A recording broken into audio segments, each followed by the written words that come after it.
లాల్ దర్వాజా సింహవాహిని మహంకాళి అమ్మవారి బోనాల జాతర వైభవంగా జరగనుంది. ఆదివారం ప్రత్యేక పూజలు, అభిషేకాలు, కుంకుమార్చన, మహామంగళ హారతులు నిర్వహిస్తామని ప్రధాన అర్చకులు కార్తికేయ తెలిపారు. మెట్రో టీవీతో ఆయన ప్రత్యేకంగా మాట్లాడారు.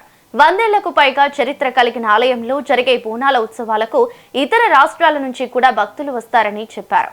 రంగం భవిష్యవాణి వైభవంగా ఉంటుందని చెప్తున్న లాల్ దర్వాజా ఆలయ ప్రధాన అర్చకులు కార్తికేయతో మా ప్రతినిధి శివ ఫేస్ టు ఫేస్. హైదరాబాద్లో అంగరంగ వైభవంగా జరిగే ఈ యొక్క లాల్ దర్వాజా సింహవాహిని శ్రీ మహంకాళి అమ్మవారి యొక్క బోనాల్లో అయితే మనం ఉండడం అయితే జరిగింది. ఈ యొక్క మందిరం యొక్క విశిష్టత, అమ్మవారి యొక్క విశిష్టత, ఏ విధంగా పూజలు జరుగుతాయో ఇవన్నిటి గురించి మనతో పాటు మాట్లాడడానికి ఈ మందిరం యొక్క ప్రధాన అర్చకులు కార్తికేయ గారు అయితే మనతో పాటు అయితే ఉండడం జరిగింది. సో వారిని అడిగి కొన్ని వివరాలు తెలుసుకునే ప్రయత్నం అయితే చేద్దాం. అయితే చెప్పండి, అసలు బోనం అంటే ఏంటి? బోనము అంటే నైవేద్యము. మనం సహజమైన భాషలో బోనం అని చెప్పి మనం పిలుస్తున్నాం, కానీ దీని సంస్కృత పదం నైవేద్యం అన్నమాట. ఆషాఢ మాసంలో వర్షాలు అప్పుడప్పుడే మొదలవుతాయి. ఈ కొత్తగా వచ్చిన వర్షాలతో కొత్త నీరు వస్తుంది కనుక ఈ కొత్త నీరు వచ్చిన సందర్భంలో మనం ఆ నీళ్ళు తాగితే మనకు ఏదో రకమైన ఆరోగ్యము ఇబ్బంది పడుతుందనే ఉద్దేశం చేత ఆరోగ్యాన్ని ఇచ్చే ప్రసాద దినమని చెప్పి దానికి ఏర్పాటు చేసిన పూజా విధానం అంతా కూడా ఈ బోనాలన్నమాట. అయితే సహజంగా దేవీ భాగవతంలో మనకు చెప్పిన విధంగానే సంవత్సరంలో ప్రతి దేవతకి కూడా 4 సార్లు నవరాత్రులు చేయాలి. అలాగే అమ్మవారికి కూడా చేస్తాము. చైత్రమాసంలో ఒకసారి నవరాత్రులు అవుతాయి, వసంత నవరాత్రులు. రెండవ నవరాత్రులు ఆషాఢ మాసంలో చేస్తాము. ఈ రెండవసారి జరిగే నవరాత్రులలో ప్రకృతిని పూజిస్తున్నాం ఇక్కడంతా కూడా.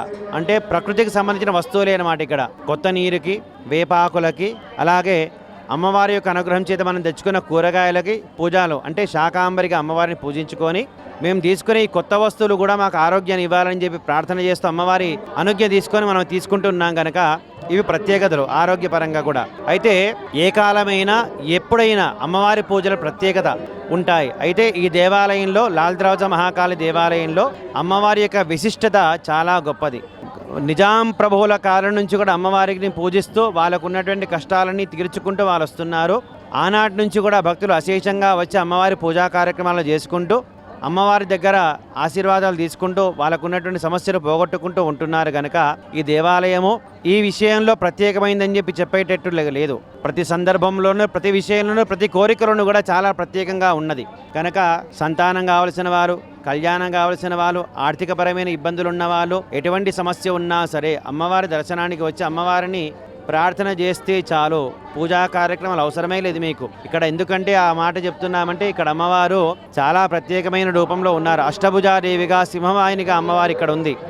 అమ్మవారిని స్థాపన చేసింది కంచి పరమాచార్య వారు, సాక్షాత్తు నడిచే దేవుడైన ఆయననే వచ్చి అమ్మవారిని స్థాపన చేశాడంటే ఇంక అమ్మవారు రాకుండా ఉంటుందా? ఇదే ఆ ప్రత్యేకత కనుక అమ్మవారి యొక్క మహత్యము చాలా విశేషమైంది ఇక్కడ. కనుక భక్తులందరూ కూడా ఆషాఢ మాసమే కాదు, దసరా నవరాత్రులు అశేషంగా వచ్చి దర్శనం చేసుకుంటూ ఉంటారు. కనుక ఆషాఢ మాసం ఏంటంటే అందరి పండగ ఇది. దసరా నవరాత్రులు అంటే కొంతమంది మాత్రమే చేస్తారు. ఆషాఢ మాసం పండుగ అంటే అన్ని రకాల వాళ్ళు చేసుకునే అవకాశం, వెసులుబాటు ఉంటుంది. కనుక ఈ దేవాలయంలో బోనాలు ప్రత్యేకత ఉంటాయి. ఏ గారు, ఈ యొక్క మందిరం యొక్క విశిష్టత ఏంటిది? అమ్మవారు ఎప్పటి నుంచి ఇక్కడ కొలువై ఉంది? ఇక్కడ అమ్మవారిను 100 సంవత్సరాలకు పైగా బోనాల కార్యక్రమాలు చేస్తూ ఉన్నారు. అప్పటి నుంచి అమ్మవారు ఉంది. అయితే మనం ఏ విగ్రహం అయితే దర్శనం చేసుకుంటూ ఉన్నామో ఈ విగ్రహాన్ని 1970 ప్రాంతంలో కంచి పరమాచార్య వారు వచ్చి స్థాపన చేసి అప్పటిదాకా దేవాలయంలో ఉన్నటువంటి జంతుబలి వద్దు, కేవలం వైదిక మార్గంలో, సాత్వికమైన మార్గంలో అమ్మవారిని సేవించండి, అమ్మవారు అనుగ్రహిస్తని చెప్పి వారు ఆదేశం చేశారు. స్వామివారి ఆజ్ఞానుసారంగా కుంకుమార్చనలు, అలాగే చండీ హోమాలతో అమ్మవారిని విశేషంగా పూజ చేస్తూ వస్తున్నాము కనుక అమ్మవారి యొక్క విశేషం అనేది చాలా ప్రత్యేకమైంది. సాత్విక మార్గంలో ఉన్నటువంటి కాళీ స్వరూపం అన్నమాట. నారాయణి అష్టభుజాదేవి రూపంలో అమ్మవారు విరాజిల్తో ఉంది కనుక అమ్మవారి యొక్క విశేషం ఏంటి అంటే అమ్మవారి యొక్క శిల్పము, ఆ మూర్తి ఏదైతే ఉందో, ఇంత పెద్ద మూర్తి ఈ ప్రాంతంలో చాలా తక్కువగా కనిపిస్తుంది కనుక ఆ రూపాన్ని చేసిన వారు కూడా చాలా ప్రత్యేకమైన వ్యక్తి. గణపతి స్థపతి కంచి నుంచే వచ్చారు వారు కూడా.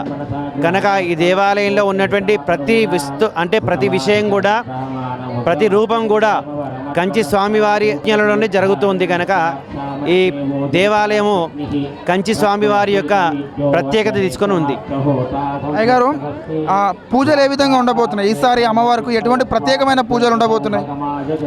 ప్రతిసారి లాగానే అమ్మవారికి ప్రత్యేకమైన పూజలు ఏంటి అంటే అక్షతార్చనలు, బిలవార్చన, దీపోత్సవము, శాకాంబరి, లక్ష పుష్పార్చన, లక్ష కుంకుమార్చన, చండీ హోమాలు నవరాత్రులు చేస్తాము. ఈ చండీ హోమంతో నవరాత్రులు పూర్తవుతాయి. నవరాత్రులు పూర్తి కాక అమ్మవారికి మరుసటి రోజు అభిషేకము, బోనాల కార్యక్రమాలు మొదలవుతాయి.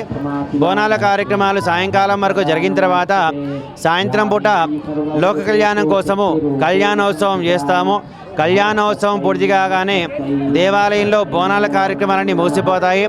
మరుసటి రోజున అమ్మవారికి రోజువారీ కార్యక్రమాలన్నీ చేసుకొని అమ్మవారిని అర్చన అంటే పద్మారాధన చేసుకున్న తర్వాత పోతరాజు రావడము, తన నాట్యాన్ని ప్రదర్శించడము, అలాగే భవిష్యవాణి కార్యక్రమాలన్నీ చేసుకున్న తర్వాత అమ్మవారి యొక్క ఉత్సవ విగ్రహాన్ని నిమజ్జనం చేయడంతో ఈ బోనాల కార్యక్రమాలన్నీ పూర్తవుతాయి. బోనాలు అయిపోయిన మరునాడు రంగం కానీ మరియు ఇతర కార్యక్రమాలు అయితే ఏ విధంగా ఉండబోతున్నాయి? అంటే దానికి ఏమైనా విశిష్టత ఉంటుంది? ఇప్పుడు రంగంకి ఒక విశిష్టత అంటే భవిష్యవాణి రంగం అంటాం దీన్నే. దీని ప్రత్యేకత ఏంటంటే అమ్మవారు ఒక మనిషిని ఆవాహించి రాబోయే కష్టాన్ని ఎలా ఎదుర్కోవాలి, ప్రజలు ఏం చేసుకుంటే కష్టాల నుంచి బయటపడతారని చెప్పి అమ్మవారు తన వాణి వినిపిస్తుంది. కనుక ఈ రంగం అంటే భవిష్యవాణికి చాలామంది తరలి వచ్చి అమ్మవారి యొక్క మాటలు విని అమ్మవారు చెప్పినట్టుగానే పూజా కార్యక్రమాలు పూర్తి చేసుకొని వాళ్ళు సంతోషంగా ఉండడానికి అవకాశం ఉంటుంది.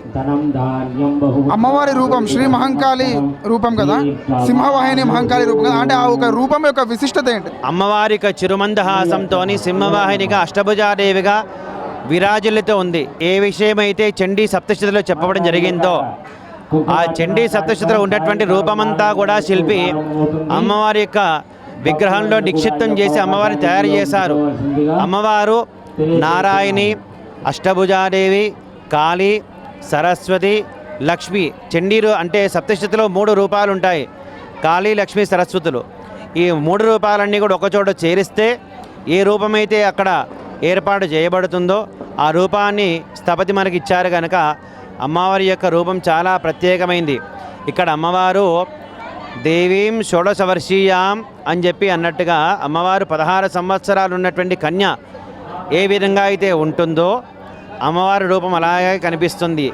కనుక అమ్మవారు సాక్షాత్తు కన్యకా స్వరూపంగా ఇక్కడ ఉంటుంది. కనుక అందరూ కూడా రండి, చూడండి. ఇటు మనం చూసినట్టయితే ప్రధాన అర్చకుల గారి మాటల్లో మనం చూసినట్టయితే ఈసారి కూడా ప్రతి సంవత్సరం ఏ విధంగా అయితే అమ్మవారికి ప్రత్యేక పూజలు అయితే చేస్తుంటారో ఈసారి కూడా అదే విధంగా అమ్మవారికి బిల్వపత్రి అర్చనతో పాటు పలు ఇతర పూజల్లో కూడా చేస్తామంటూ కూడా వారి మాటలు చెప్తున్నారు. ఎప్పుడైతే ఆ యొక్క అమ్మవారి యొక్క ఆ బోనాలు అయిపోతుంటాయో ఆ సమయంలో పోతురాజు కూడా రావడము, పోతురాజు యొక్క వారి యొక్క నృత్యంతో అమ్మవారిని మెప్పించడము, ఈ యొక్క ప్రోగ్రాం అంటే ఈ యొక్క కార్యక్రమం అయిపోయిన తర్వాత మరునాడు రంగం అంటే భవిష్యవాణి, ఆ భవిష్యవాణి కూడా ఇదైనా జరుగుతున్నట్టు కూడా వారు మాటలు చెప్తున్నాం. ఇక్కడున్న అమ్మవారు శ్రీ మహంకాళి అమ్మవారు అనమాట. ఈ యొక్క అమ్మవారికి కూడా చాలా ప్రత్యేకమైన రూపం ఉంది. దాదాపు ఒక 100 ఏళ్ల చరిత్ర ఉన్న ఈ యొక్క బోనాలు అనమాట.